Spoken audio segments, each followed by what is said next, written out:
perfect signal caller to do it, Joe Flacco.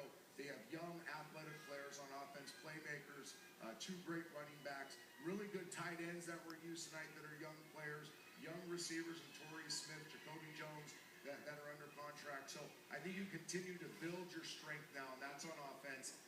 As these defensive players change and they move teams, you do a good job drafting like they always have, like Ozzie Newsome always has, and still have a solid defense, a very good defense, but make sure you transition to a drafting like they always have, like Ozzie Newsome always has, and still have a solid defense, a very good defense, but make sure you transition to a completely offensive-centric organization, and you see the fruits of it with tonight's championship.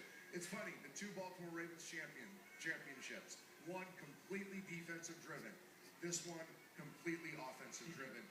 Brilliant by Steve Bisciotti and Ozzie Newsome to make that transition. Has proven that's not always the most talented team that wins the Super Bowl. I think it's a mixture of talent and then the intangible qualities that the 49ers lack tonight with their poise early in the game.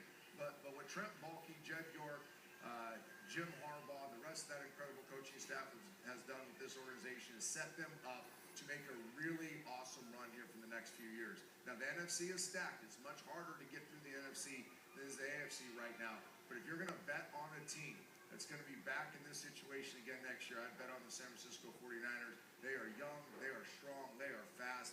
They have the right pieces in place. Unfortunately, those right pieces didn't play their best football game, especially the first half. But you can see their potential, right? Outside the mistakes tonight, you can see what this team can do, both offensively and defensively. They can overwhelm another team. They just have to. I appreciated how the game was called. They let them play. They didn't get involved in the game. And that was most likely a point of emphasis by the commissioner, by the league office.